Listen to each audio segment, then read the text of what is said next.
Ah, mon Dieu. Qu'est-ce que vous voulez dire?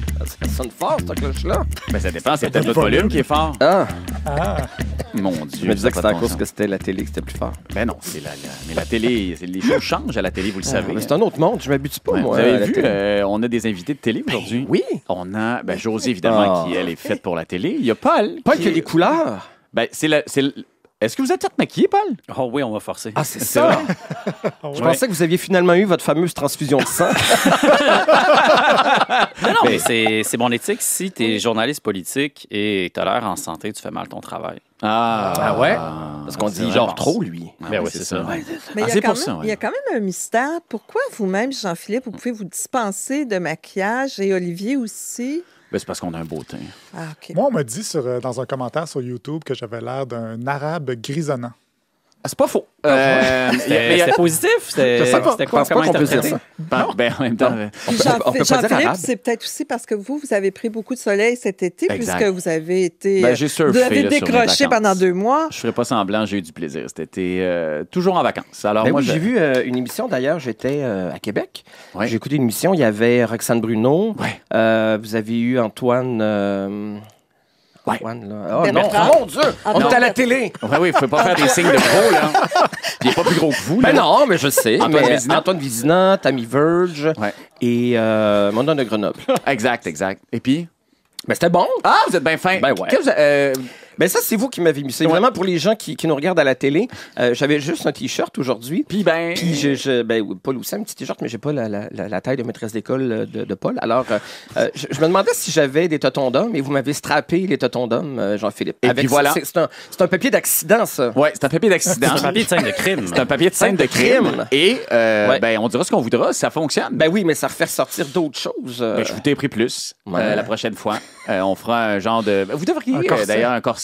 Je me suis déjà acheté un corset, Jean-Philippe, mais ça brûle tellement. Dans quel sens? Ben, le matériel, Ouais. je l'ai mis sur moi, puis j'avais l'impression que j'avais le feu au corps, littéralement. Le feu au corps. Le feu au corps, je l'ai porté. Oui, mais 3 vous minutes, savez et que je me les grattais. madames, là... Mais non, mais ça va être l'enfer. Oui, d'ailleurs, il y a une scène dans le film Les Belles-Sœurs où Ouais, on ouais, voit oui. Julie d'enfiler sa gaine. Ben, voyez, les dames un petit peu Germaine enrobées, Lauzon, on a là. très bien compris ce qu'elles vivaient et ouais, ressentaient. ouais, Je vous sais, avez raison.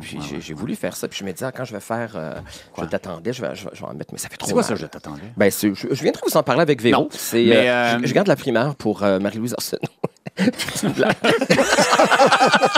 La primaire. La primaire d'un show Ouais. de... Mais c'est ça. Mais sinon, De il y a nostalgie. Olivier, hein, que pour les gens, il s'en va faire un casting de White Lotus, je pense. C'est vrai, hein? Ben oui. Ouais, c'est vrai. J'ai adopté la chemise fleurie. Ouais. J'en ai eu quelques-uns. Eh bien. En attendant, vous étiez à Québec pour Comédia, vous, pour Oui, le mon deuxième roast, comédien depuis de Mélanie Ménard. oui, de le bien cul de Mélanie Ménard. Comment ça a été?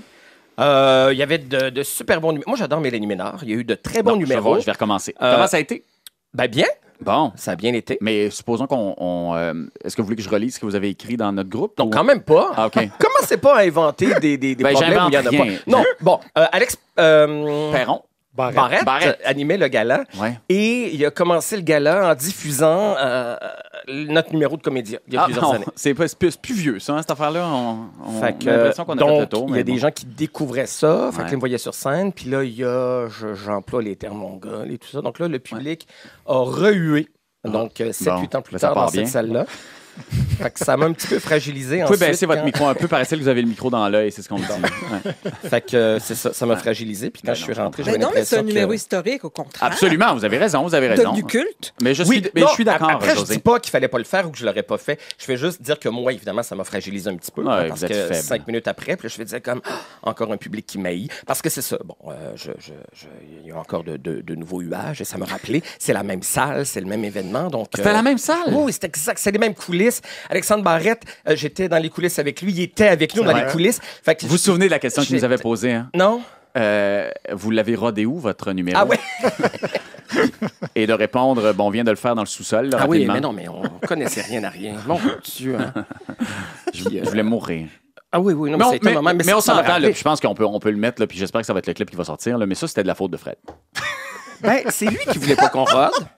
Moi, je voulais qu'on participe à l'écriture Ouais. du texte. Ouais, ouais. Il n'a jamais voulu. Ouais, non, c'est ça. C'est de la faute de Fred. Ouais. Bon, mais Fred, qui était d'ailleurs à Comédia, c'est vrai? il faisait un spectacle qui s'appelait Le vieil homme et la mère. Oui. Ah oui, c'est vrai. Mais je pense que ça fonctionne bien, son truc. Cela dit, vous savez, j'étais là, moi, le lendemain. Ah oui, vous êtes allé pour le fromage en croûte, là? Oui, exactement. Ouais. Pour deux podcasts de la poire et le fromage. Et on en a fait 2. Hein, et puis, les gens qui étaient dans la salle, j'ai fait un petit sondage avant de commencer. Les gens qui étaient dans la salle n'avaient jamais vraiment écouté un épisode de la poire et le fromage. Je pense qu'ils venaient pour voir des numéros de Louis. Et ils ont été amèrement déçus. Il aurait dû aller voir Le vieil homme et la mère. Exactement. Mais en même temps, il n'y avait pas plus de jokes là, je pense. Mais le fait est que ce fut agréable. Mais je me suis fait apostropher par une dame qui m'a demandé, vous êtes passé par où pour venir? Je pensais qu'elle vous a demandé si vous étiez le fils à Nathalie. Là, on n'aura pas le temps de compter le punch. Allez-y. Vous êtes passé par où? Je dis, le pont Pierre-Laporte. Exactement. Pourquoi? Je dis, parce que le pont de Québec est fermé. Exactement. Fait que, on a-tu besoin d'un troisième lien ou non? Non. Fait que j'ai dit, Pourquoi vous n'avez pas pris la 40? On prend la 40 à cette heure, c'est 1 heure de moins. Ah oui? Quel bon prologue! Il est 18h36 et vous regardez La Journée est encore jeune sur Ici Tout TV. C'est le compromis que je fais parce qu'on a beaucoup de diffusion, vous comprendrez. Alors, les gens nous écoutent à peu près partout. Donc, je suis allé d'emblée avec Tout TV en espérant que les gens nous regardent sur Tout TV. Alors, vous faites un petit bonjour à la caméra, Jean-Sébastien, José. Là, j'ai Elle est là, retrouvé la caméra. Oui, il y a une caméra. Il y en a plusieurs. Oui, mais OK. puis, Paul, la vôtre, vous pouvez vous retourner. Ah, mon Dieu. Non, c'est pas. C'est pas télégénique. C'est pas un plus, là. Vous êtes Paul trop. qui a un chandail du groupe The Cramps. Ça, c'est vieux parce que leur dernier spectacle remonte à 2008, Paul. Oui. Pourquoi vous avez ça? Vous étiez en quelle rangée? 5 et 1. On est en direct, je le répète. Olivier, bonjour. Vous êtes mis en beauté aujourd'hui avec votre chemise en carton. Oui, absolument. Alors, pour les gens qui nous regardent sur Tout TV, on a passé une belle première semaine à la télé. Ça a très bien fonctionné. En tout cas, les rumeurs veulent qu'on ait été regardés. Et, Plus que poivre et sel. oui, peut-être Sur pas. les SAR TV. Oui, Olivier a dit ça. Ah oui, ce qu'on c'est m'a vrai. dit. Ah oui, d'accord. C'est intéressant. Non, mais pas plus que les Pays d'en haut, que la reprise des Pays d'en haut quand même. Et ça, il ne faut pas se battre contre ça. Mais on est à 23h quand même à RTV. Je dis en direct. On n'est pas en direct, mais on est diffusé à 23h. Donc, faites un petit coucou de fin de soirée aux gens avec un clin d'œil. Là. Bonsoir à tous. C'est là. Les gens vont peut-être aller faire l'amour après. Vous comprenez? Ouais. Ouais, voilà. On doit donner envie de faire l'amour. Hein? Ça dépend. Sûrement Paul. Olivier, Niquette, 24-7. C'est la rentrée Oui. médiatique pour plusieurs aujourd'hui. Les sujets estivaux vont prendre le bord, mais j'en ai noté quand même quelques-uns passionnants cet Dis-moi. été. Celui-ci d'abord à nouveau. Je me trouve à la piscine canine à Trois-Rivières et aujourd'hui, je viens essayer le nouveau cours d'initiation à la planche à pagaie pour les chiens et j'ai amené mon ami Snow. Salut Snow, viens-t'en! Un sujet de niche, si bien sûr le chien est capable de pagayer jusqu'à sa niche. Au 104.7 FM en Outaouais, maintenant, on s'est attaqué à un gros dossier. Pierre-Jean, tu as résolu le mystère du céleri à 44 cents chez Super C parce qu'il y avait du céleri pas cher. Là. Ouais, et après une longue enquête, il s'avère que le mystère, finalement, c'était que c'était une erreur dans la circulaire. Bon, un problème de réglé. Il y a un pied de céleri qui a mal fait son job. Autre gros dossier à Gatineau, la collecte des gros objets. Le gros dossier cet été à Gatineau, c'est l'enjeu de la collecte des matières résiduelles. Et avec nous pour nous en parler ce midi, un résident de Gatineau qui va nous raconter la saga de sa causeuse. Oui, la saga de la causeuse, Ouais. c'est que le gars n'a pas pu jeter sa causeuse et il l'a expliqué en long et en large. Incroyable, mais vrai. On vient de prendre 10 minutes pour parler de la saga d'une causeuse. C'est aussi ça, hein, l'actualité. Voilà, une causeuse qui fait jaser. C'est aussi ça, l'actualité. Comme on dit par chez nous, l'information autrement. Oui, exact. Mais l'été est terminé. On va passer aux choses sérieuses. La nouvelle station de radio Télé Cube, anciennement Youpa et Weekend FM, commençait à diffuser ce matin à Montréal. Et en fin de semaine, à TVA est en programmation spéciale pour nous rentrer ça dans la gorge. Ça sent encore la peinture sur les murs. Hein. Les animateurs commencent à aiguiser leurs crayons, à remplir leur sac à dos pour la grande rentrée prévue lundi 6h au 99.5. Bon, ça sonne un peu retour à la maternelle, peut-être un vestige de Youpa. Mais la journaliste, trop heureuse d'être contente, a peut-être mal saisi le ton que Benoît Dutrisac nous avait expliqué lors de l'annonce de l'arrivée de Cube à Weekend. les Montréalais sont les deuxièmes après Toronto à perdre plus de temps en voiture par année. 57 heures. Rentabilisation. Tu vois, fait que là, on va les accompagner dans leur frustration. Toi, tu veux juste aider. Je suis pour aider, mais pas foutre le bordel aussi. Tu sais. Bien sûr. Bien sûr. Donc, foutre le bordel pour mettre en furie un public captif dans son char. C'est un modèle d'affaires qui se tient, même si on comprend qu'il dit ça un petit peu à la blague. Là. Mais ce que j'ai retenu des entrevues d'avant-match de Cube, c'est que ce sera quand même léger, comme l'expliquait Richard Martineau. C'est de leur parler de l'actualité, mais avec un sourire dans la voix.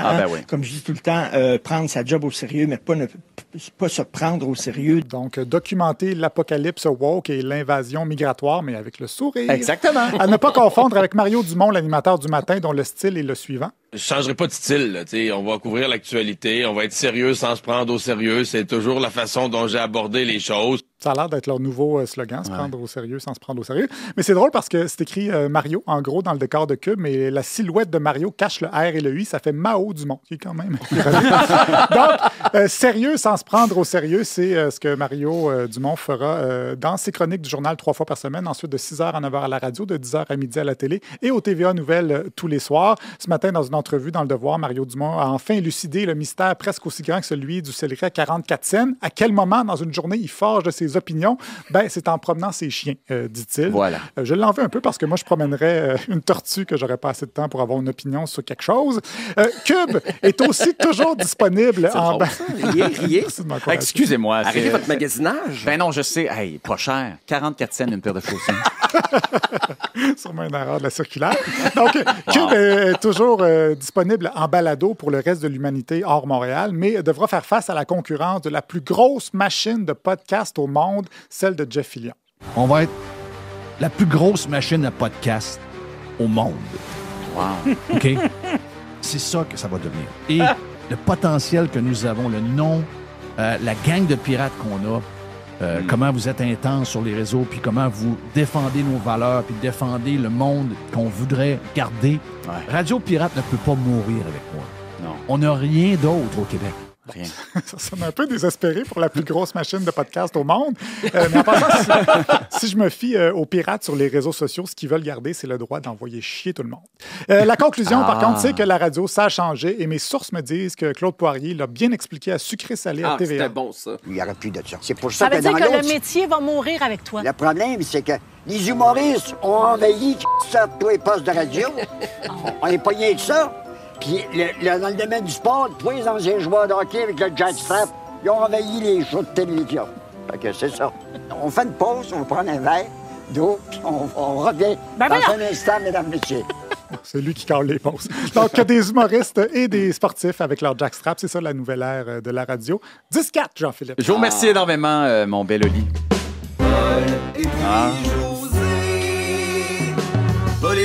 Nos deux préférés sont de retour pour une rentrée politique, mon Dieu, ma foi, nécessaire au Québec en tout cas. Au Canada, il s'est passé un petit peu plus de trucs. À l'extérieur, ah mon Dieu, là, il y en a eu de l'actualité intéressante. Mais je commence immédiatement par le fédéral, tant qu'à éloigner les gens le plus rapidement possible. Oui. Vous vous rappelez, l'année passée, notre discussion, c'était Justin va éventuellement s'en aller, à part José, qui, évidemment, elle était en amour encore avec Justin à l'époque. Vous y croyiez à l'époque, José? J'y croyais encore, mais c'est fini. C'est terminé, la rupture, là. elle est totale. Ah, c'est ça que je pensais. J'ai rejoint la vaste majorité. Ah ouais. Je dirais même peut-être la quasi-totalité. Ah oui, je pense qu'il n'y a personne. Il n'y a plus personne qui même y croit. Lui.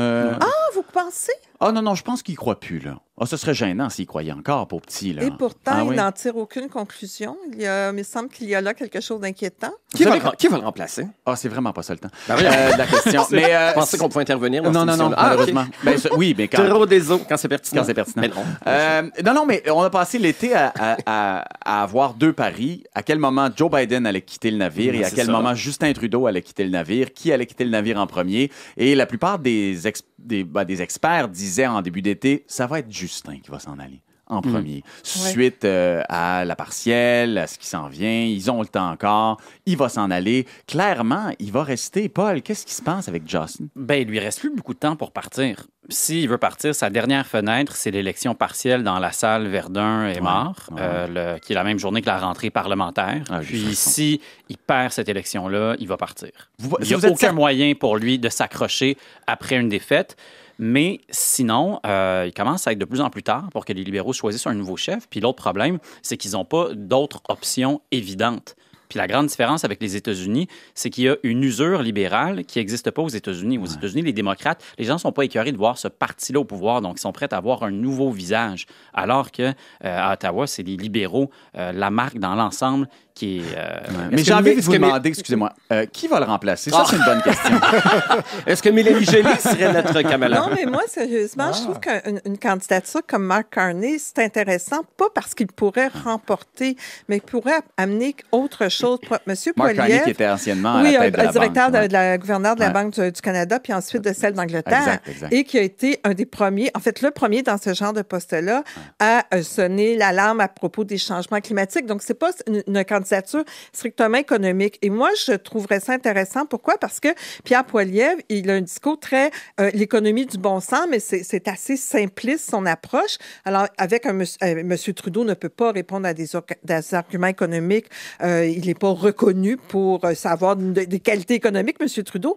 Alors, M. Mark Carney, lui, ne se laisserait pas impressionner par un discours de M. Poilievre. Mais encore là, je ne dis pas ça parce qu'il y aurait là un sauveur du parti. Je pense qu'il est trop tard. Mais si on voulait rebâtir ce parti-là avec une vision à long terme, M. Carney est une figure qui est intéressante, en tout cas certainement plus que les ministres qui sont actuellement en fonction avec M. Trudeau parce qu'ils sont entachés là, par la gouvernance Trudeau. Ils sont cochonnés par le Parti libéral du Canada, comme disait Jean-Sébastien. Puis en plus, non, mais je voudrais juste revenir sur la partielle aussi du 16 septembre parce que c'est un coin, moi, que je connais bien. C'est le coin de mon enfance et j'ai encore de la famille qui reste là. Vous en êtes bien sortis. Non, mais c'est parce que là, c'est un coin vraiment là, où vous mettez n'importe qui, libéral. Ça a toujours été clair. Alors que j'y suis allée la semaine dernière, j'ai été très frappée de voir très peu de pancartes libérales. Évidemment, le nom de M. Trudeau n'est pas là. Et le nombre de campagnes, de pancartes conservatrices, ça, c'est quelque chose que j'avais jamais vu. Et il y en a beaucoup. Ça ne présume pas du résultat de l'élection, mais ça montre certainement que le mécontentement, il va même dans des comtés aussi assurés que celui-là. Ça va être à surveiller. Mais ça va être intéressant, mais est-ce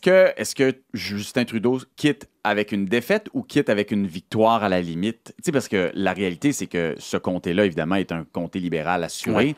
Est-ce que s'il passe par la peau des fesses, est-ce que c'est un désaveu quand même? Ben ça dépend de l'épaisseur de la peau des fesses qui reste. Voilà. Et ça va vraiment être une question mathématique sur laquelle je n'oserais pas me prononcer en ce moment. Mais sauf que de toute façon, José a évoqué Mark Carney. Mais Mark Carney, en ce moment, il voit le Parti libéral, puis il se dit que c'est un véhicule usagé qui roule à peine. Fait qu'il se dit, je vais laisser les libéraux faire leur accident de char, puis ensuite, on ira essayer de reconstruire un nouveau modèle qui roule. Et c'est ça son calcul. Mais en même temps, il y a peut-être notre ami Denis Coderre qui passera peut-être pas à quel endroit? À Québec. Alors peut-être qu'il pourrait revenir au Canada et se présenter au Parti libéral du Canada. Vous pensez qu'il a encore envie de faire la une du Journal de Montréal avec ses déboires personnels? Je pense qu'il a envie de faire la une du Journal de Montréal, de toute manière. Denis. Mais parlons du provincial, justement, parce que là, on a une course au Parti libéral. Je dis on a une course. Une course supposée, en tout cas, on peut imaginer. Il y a notre petit ministre fédéral qui a décidé de ne pas embarquer dans la course, mais on a quand même Denis Coderre, puis on a peut-être Pablo. Ouais, enlevez donc le peut-être. Il va être là. Hein? Ouais. OK. Fait que, on pense quoi de Pablo? On pense que... Non, vas-y. C'est quelqu'un... Sa campagne va être basée sur l'expérience, sur le fait qu'à priori, on se dit un ministre du fédéral connaît pas les enjeux politiques concrets au Québec. Parce que fédéral, souvent, c'est des grands enjeux un peu théoriques, abstraits, alors qu'au Québec, c'est des choses vraiment concrètes. Sauf que lui, il a organisé des campagnes libérales au Québec. Donc, il a parcouru tout le territoire. Et en tant que lieutenant politique, il est souvent en contact avec le gouvernement du Québec. Donc, il connaît plus en détail les dossiers. Et il va pouvoir miser là-dessus face à des candidats moins expérimentés. Est-ce que ça sonne le glas pour Denis Coderre, une campagne de Pablo? Il ne se laissera pas tasser comme ça. Moi, ce que je trouve intéressant, c'est simplement qu'il y ait une course, qu'on entende des gens. Parce que M. Coderre, c'est un homme qui est capable d'amener de l'action dans cette course-là, même s'il n'est peut-être pas très crédible et il est quand même aussi très axé encore dans l'idée en voyant donc tout le monde contre Valérie Plante. Donc, tu sais, il y a sa crotte sur le cœur qui est là. M. Rodriguez, il arrive quand même avec, une expérience et en même temps, cette expérience-là, elle est teintée du fait qu'il sort du gouvernement Trudeau et Charles Milliard, il n'est pas connu, mais c'est quand même quelqu'un... Très gentil, on l'a eu la semaine dernière. Non, mais c'est vraiment quelqu'un qui est intéressant, sauf qu'il n'est pas connu. Mais derrière tout ça, il y a quand même l'idée qu'on va débattre politiquement. Et moi, je trouve que ça manque. Ben oui, l'idée d'avoir un petit peu d'action, ne serait-ce que des envolées et des gens qui discutent d'enjeux, alors que là, je trouve qu'on est beaucoup sur le petit train-train. On s'est rendu plat. Ben oui. C'est rendu plat. Au Québec, c'est rendu plat. Il y a François Legault qui était à l'émission Internet de Mario Dumont ce matin. Puis non, mais je veux dire, il se dit pas grand-chose. Il conduit son petit char, François, en se disant qu'il va arriver au bout. Puis, vous trouvez ça plate, la politique québécoise? Ben, en ce moment, c'est plate. Vous trouvez pas, vous? Ben, on est en nous. Donnez-leur le temps de se chicaner sur le fond. Mais je pense pas qu'il y a de fond en ce moment sur quoi chicaner. C'est ce qu'on touche depuis quelques temps. Ben non, mais exactement. Non, mais c'est parce qu'on voit pas la solution pour aucun enjeu. En santé, on voit aucun de petits pas, il n'y a rien qui fonctionne. Il manque encore 3000 quelques comme la rentrée, on compte les profs, on compte qui manque dans le personnel. Puis là, tu as plein de témoignages de gens qui expliquent qu'ils sont disponibles, mais tout est tellement tatillon bureaucratique qu'il n'y a pas rien qui bouge, alors qu'on se dit, mais pourquoi ne serait-ce en éducation de permettre d'avoir des stages rémunérés, une décision comme ça qui a un résultat concret. On ne voit pas. Au niveau du logement, on a eu une annonce, une stratégie qui nous a été présentée la semaine dernière, mais là, c'est tout le jeu des dominos. Tu libères un logement ancien, un logement neuf va libérer un logement ancien, oui, mais les gens dont tu parles, c'est que ça coûte cher, le loyer. Donc ça, c'est pas réglé. Donc, c'est comme si on bougeait, mais concrètement... il se passe pas grand-chose. Mais de toute façon, on va en reparler pendant l'année. Vous dites qu'on est en nous, vous avez raison, Paul. Mais septembre approche à grands pas, la rentrée aussi. Merci, Jean-Sébastien. Vous avez dit c'est vrai? J'ai rien dit. C'est vous? On a la même voix, je pense. Ah, vous avez la même voix? Ouais. Ah, oui. Ben, une voix très masculine, Jean-Sébastien, quand même. Bonjour, c'est pas le journal. Parfait. Bon, on va avoir le temps d'en parler amplement dans les prochaines semaines. En attendant, je vous remercie. Vous restez avec nous parce que Jeannot va nous faire la suite. Puis on l'aime, Jeannot. Vous l'aimez? Je l'adore. OK. Ah oui? Moi, je l'écoute. Eh bien. Exact. Med Olav. Ah, OK. Good dag, Jean-Philippe. Oui. Ben oui! C'est une pause. C'est le moment du 2e épisode de mes carnets scandinaves. Déjà? Jean-Philippe, prochaine affaire, ça va être quoi? Le 3e carnet scandinave. Oui. Bon, pour ceux qui n'étaient pas là, lundi dernier, j'ai raconté avoir connu le choc scandinave cet été. J'ai fait un voyage dans les pays scandinaves, Finlande, tout ça. J'ai pas eu le temps de tout vous raconter. En fait, j'étais rendu à la première activité que j'ai faite le premier jour de ma première destination. Bon, on a une belle année devant nous. Avant, je vous disais que j'ai découvert pendant le voyage que j'étais au fond un beau Norvégien dans le corps d'un Québécois que je souhaitais maintenant être appelé Olav. Et à Québec, en fin de semaine, dans le Vieux-Québec, il y a quelques personnes qui m'ont appelé Olav. En vous insultant suite au spectacle que vous avez donné. Ben non, il n'y avait pas d'insulte qui vaille. Ah, excusez-moi. On m'a dit que c'était pas très bon ce que vous avez dit. Qui vous a dit ça? Les gens. Allez-y, continuez. Quels gens? Les gens de l'industrie. Allez-y, Jean-Sébastien. L'industrie. Ouais. Donc... fragilisé, là, encore.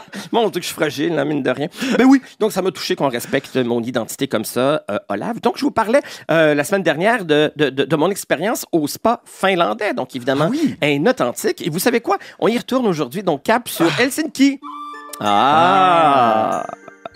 Toujours la Finlande, Jean-Philippe. Je vous disais que là-bas, les spas n'étaient pas comme ceux d'ici, qui sont devenus de véritables Walt Disney.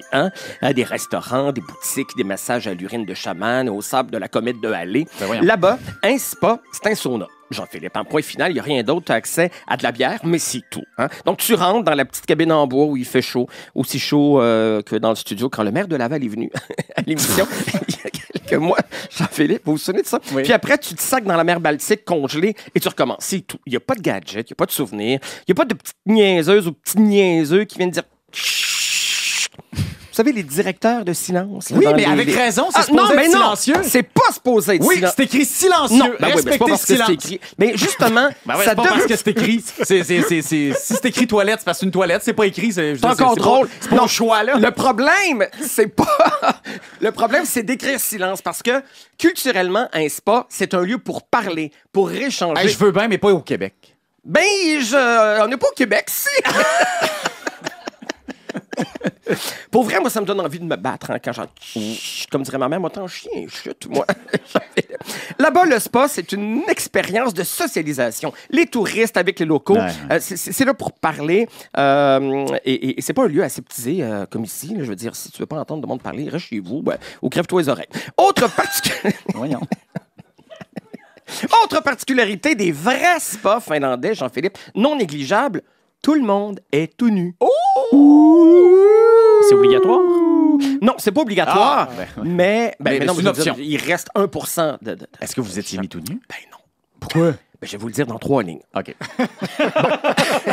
C'est profondément ancré dans la tradition finlandaise. Ceux où il y a beaucoup de touristes, bon, c'est plus habillé, mais la tradition, vraiment, quand tu es avec des locaux, tout le monde est flambette. Les Finlandais disent c'est plus pratique, c'est plus confortable, plus naturel, ça nous permet de connecter avec la nature. Là, vous allez me dire, mais là, voyons, Jeannot, nu comme ça, est-ce que tu avais peur d'avoir des érections?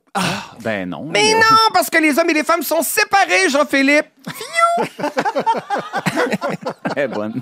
On est juste entre hommes dans les spas. Ça vous sauve, hein? Ben oui, ça me rassurait. Donc, des conversations de gars. Donc, il n'y a rien qui ressemble à des conversations comme à Rythme FM le midi, dans l'émission de Marie-Ève Janvier et Patricia Paquin. Jean-Philippe, j'avais écrit ça la semaine passée. Une émission qu'on appelle Les filles du lunch. Un autre type d'émission qui résume bien votre vie sexuelle, Jean-Philippe, hein? Avec 2 filles le matin et un gars le soir.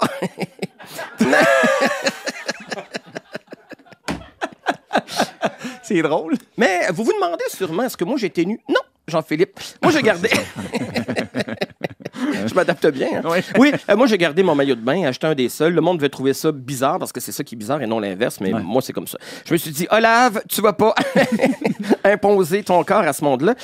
Ils étaient tellement minces, hein, ces gens-là, que j'avais pas envie de flasher, hein, que contrairement à eux, je vivais dans le luxe et l'opulence. Hein? Je suis pas ce genre de touriste-là, moi, Jean-Philippe. Mais pour vrai, s'il y avait eu une diversité de corps comme le mien, si Patrick Masbourian avait été là, s'il y avait eu d'autres petits barils poilus, ça m'aurait pas dérangé. Bon. Mais pour vrai, le sauna là-bas, je vais dire, c'était comme une joke. C'était juste des athlètes de type olympien, puis des athlètes là, qui auraient eu eux aussi, hein, tout pour faire tomber la barre au saut à la perche, si vous voyez ce que je veux dire. Ouais. Donc, dans la case à côté de la mienne, je me souviens, dans le vestiaire, je suis arrivé là, il y avait un genre d'interminable blond musclé qui se déshabillait tout sourire. Hein. Il avait l'air du plus beau des top modèles. Je me suis dit, ça y est, c'est probablement lui, le fameux modèle scandinave, Jean-Philippe. Une vieille blague que vous ressortez. Mais non, mais j'ai demandé si je pouvais la refaire, puis Philippe, il me dit, les gens de la télé l'ont pas entendu. Vous avez raison. Donc, je l'ai refait. Donc, j'ai passé la fin de semaine à passer du spa à l'eau froide de la mer Baltique. J'étais là pendant le coucher de soleil. C'était tellement beau, Jean-Philippe. Le ciel était orange, comme la face de Nathalie Petrovski dans notre version télé. J'ai passé beaucoup de temps dans les cabines, assis dans les gradins, à écouter les conversations. Parce que là-bas, je le disais, on parle beaucoup et les locaux parlent avec les touristes. Donc, on parle en anglais. Tout le monde parle en anglais. Ça nous permet d'avoir accès aux conversations. Mais bon, des gars, ça reste des gars. Hein, partout dans le monde. Faut pas penser que des Scandinaves tout nus dans un spa, ça parle nécessairement de design, de fonctionnalisme en architecture. Ça parle de la Coupe Euro 2024, des filles et de barbecue. Le grand Scandinave blond, top modèle, il parlait de la cheminée. Après son barbecue. Vous avez acheté ça, vous, à un moment donné? Une cheminée. Une cheminée. Ben, c'est comme ça que ça s'appelle, la cheminée à barbecue. Ouais, bon, j'aurais essayé de rentrer dans la conversation, mais je connais rien, moi, au barbecue. Pour vrai, cet été, j'étais au chalet avec toute ma famille, puis il y a un de mes cousins qui dit, allez vous acheter de la viande à barbecue ce soir, je fais du charcoal. Je fais comme, OK. Alors, je m'en vais chez le boucher, mais je savais pas quoi. J'ai jamais, moi, cuisiné pour le barbecue. Alors, j'ai dit, je vais vous prendre une portion de bœuf pour le barbecue. Le boucher me dit, ben, c'est quoi votre pièce favorite? J'ai failli répondre le belle-sœur, Jean-Philippe. Tout ça pour ça. Ça vous donne une idée? J'aurais eu l'air d'un vrai quétaine, hein? Au moins si j'avais répondu Hamlet. Mais voilà, je pense que ça devrait être mon punch-out, ce qui s'en vient moins drôle. Moi, y aller pareil parce qu'il reste encore du temps. Mais sinon, après avoir brûlé... ben oui, il y a ça! Émilie Perrault. Allô, Émilie. C'est le temps d'arrêter de parler d'Olave 30 secondes. Alors, ici Rebecca Maganen. Aujourd'hui, elle restera toujours la culture. Il est devenu cet été le premier réalisateur canadien à avoir franchi le cap du $1 million pour une 7e fois au box-office québécois. C'est Ricardo Trogi, Jean-Philippe, qu'on va recevoir. Oui, ainsi que des supina culturels. Je sais jamais comment le dire. Non, mais changez donc les affaires de chronique. Injonction culturelle avec David Thibodeau, Christine Brouillet et Jean-Philippe Barrégard. Vous êtes contents, hein? Vous allez écouter Jean-Sébastien? Ça doit vous faire drôle d'animer cette émission-là que vous butchez tellement en saison régulière, Rebecca. D'un, c'est pas Rebecca, c'est avec K. Dans la bienveillance pour encore une semaine. Oui, c'est ça, c'est votre dernière semaine. Alors, écoutez, la tête basse, puis on va se rendre à la fin. Franchement. Ça va bien aller, on va se voir vendredi de toute manière. J'ai très, très hâte. J'ai très, très hâte. J'ai beaucoup aimé mon passage. De Monsieur Madame? Oui, d'ailleurs, Jean-Sébastien, ça va être un Monsieur Madame. Sacré Madame. Ça a l'air déjà, ils m'ont dit que j'étais Madame Dotfire.